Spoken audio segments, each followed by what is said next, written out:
Alhamdulillah diamanahi yang kedua kalinya sebagai Ketua Umum Perlebahan se-Indonesia ya, dengan nama Inspirator Lebah Madu Indonesia.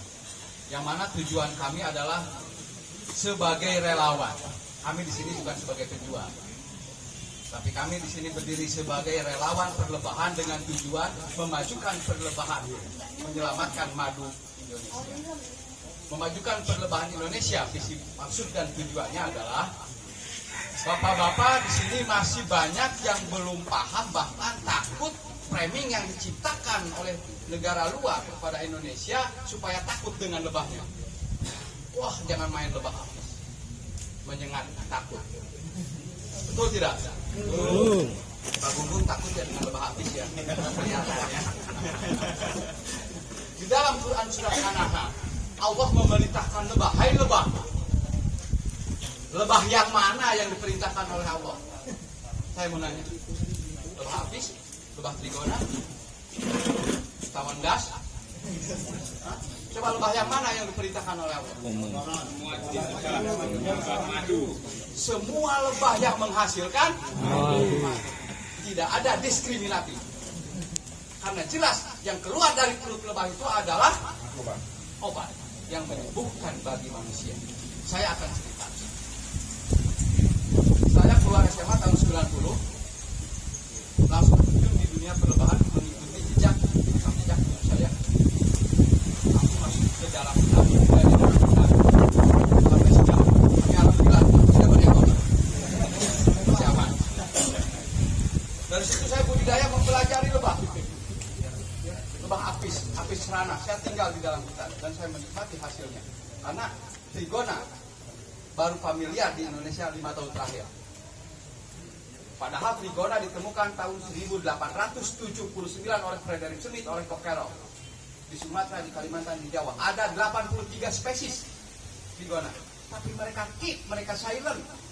Jangan sampai Indonesia tahu masyarakat Indonesia potensinya dengan lebahnya. Mengapa? Mereka keep, mereka silent. Karena tahu Indonesia mayoritas masyarakat Muslim percaya dengan kitabnya di dalam Quran surat An-Nahl bahwa madu itu adalah obat. Sedangkan mayoritas masyarakat Indonesia itu adalah Muslim, 70%. Ratusan juta, ini pangsa pasar buat mereka. Makanya mereka jangan sampai tahu masyarakatnya dengan lebah. Dikasihlah framing, ditakut-takutilah. Dan itu kena. Akhirnya mereka kirim madunya. Madu yang gadget, yang gak jelas. Contoh, madu lengkeng dikirim ratusan ribuan ton ke Indonesia. Kejar sanatnya nggak jelas. Madu Yaman yang harganya jutaan, kejar ke sana, lebahnya di sini. Tapi kita percaya aja ini madu Yaman mahal, ini madu lengkeng bagus. Padahal potensinya ada di sekitar kita. Begitu saya berkunjung ke sini dibawa oleh Pak John. Begitu masuk Pak John, ini habitatnya apis celana dan lepis. Habitatnya, berarti habitatnya itu mayoritas lebah. Mohon izin Pak, lebah tinggal di sini. Jadi kalau kita datangkan apis mellifera, kita datangkan itama, kita datangkan thoracida, belum tentu.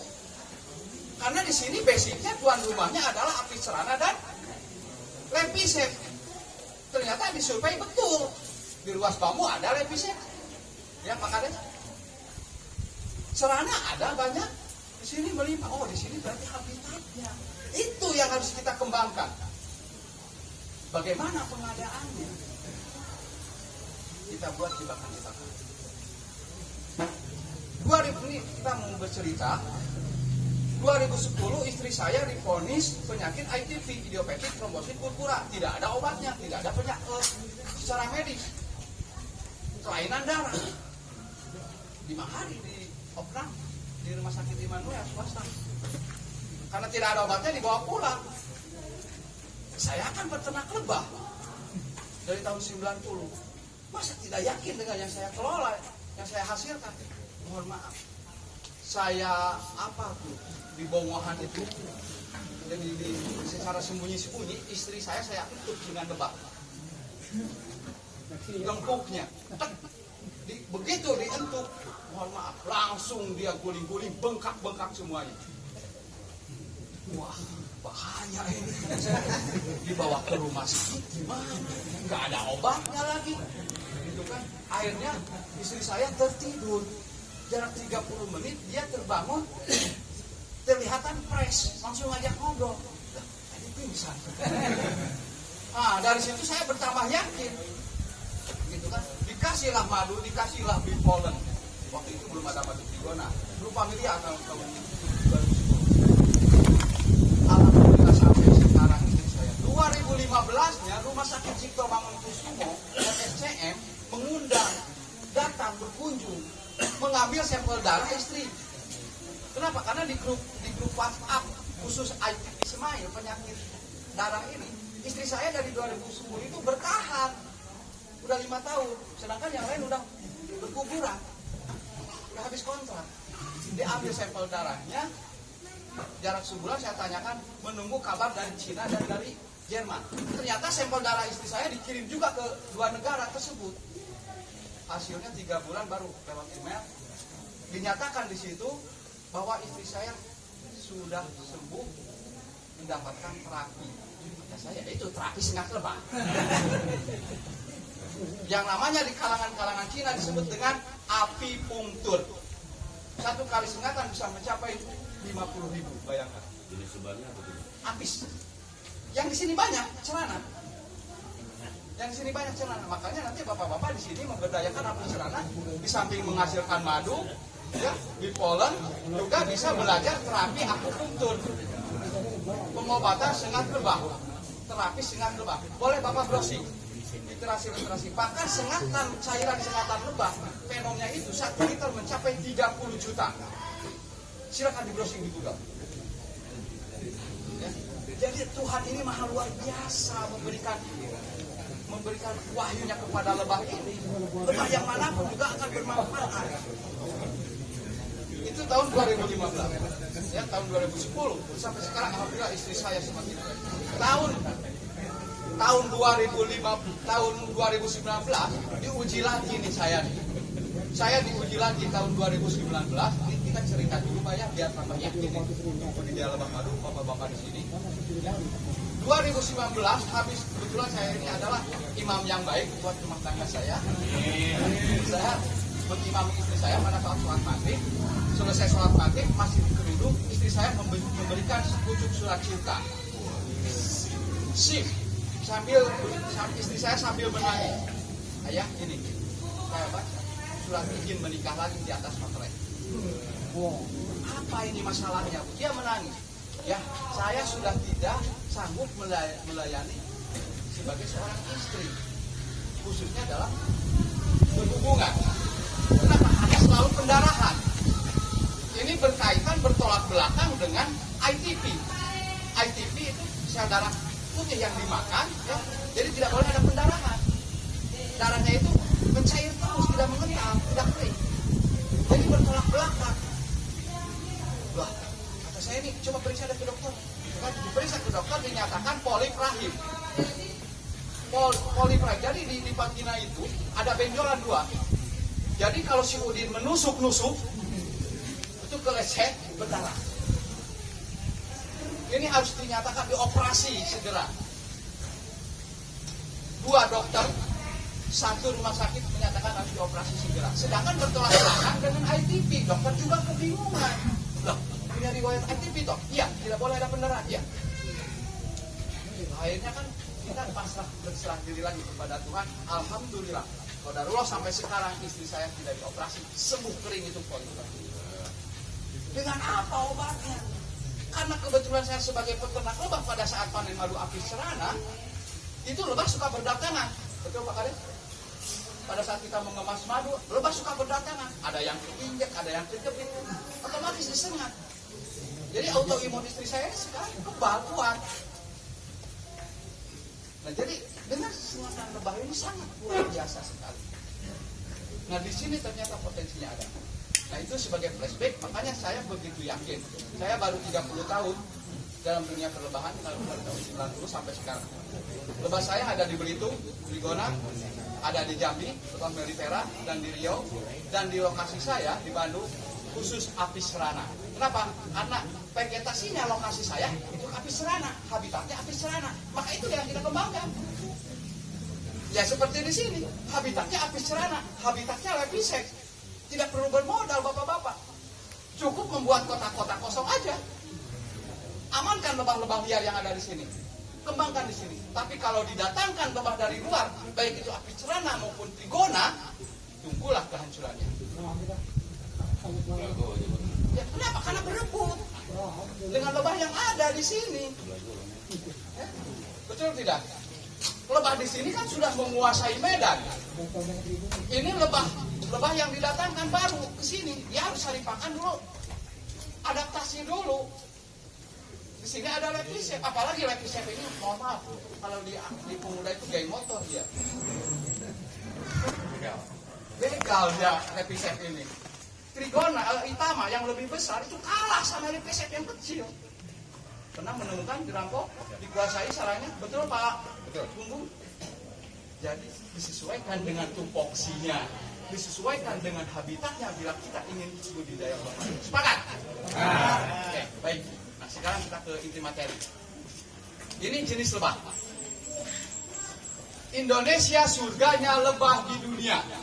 Saya menyatakan itu di depan pakar perlebahan nasional di Cibubur, Jakarta tahun 2016. Tidak ada yang membantah begitu saya menyatakan Indonesia surganya lebah di dunia. Para pakar doktor itu ada tuh, rekan-rekan saya tuh, termasuk yang disebutkan oleh Pak Bumbu.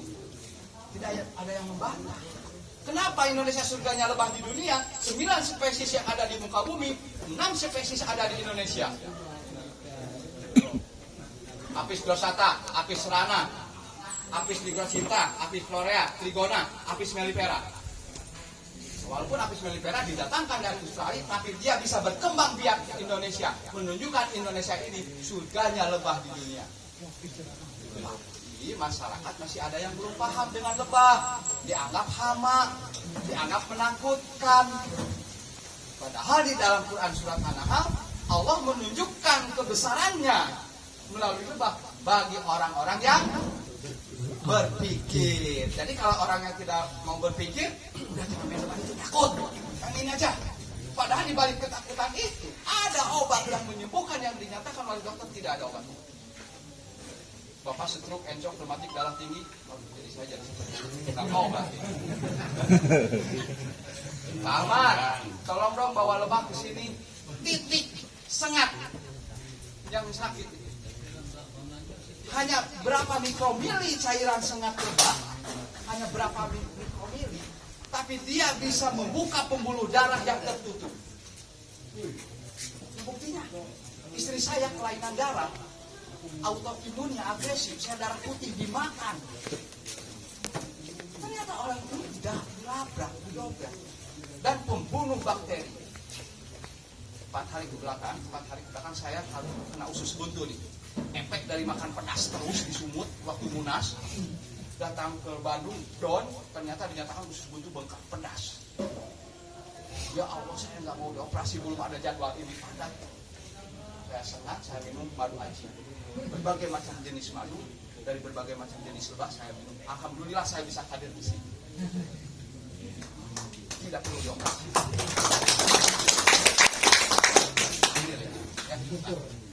Itu tadi. Nah, jadi tahap pertama yang harus kita lakukan adalah gertakanlah.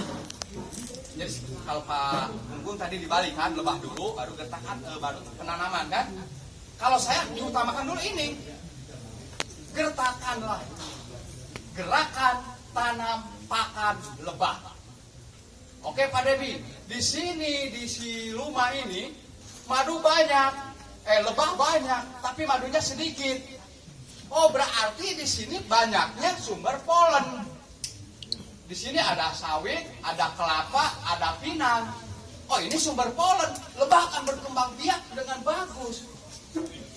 Jadi sebagai ujung tombak pengusahaannya, ini nanti bisa dijadikan daerah breeding, daerah pembibitan.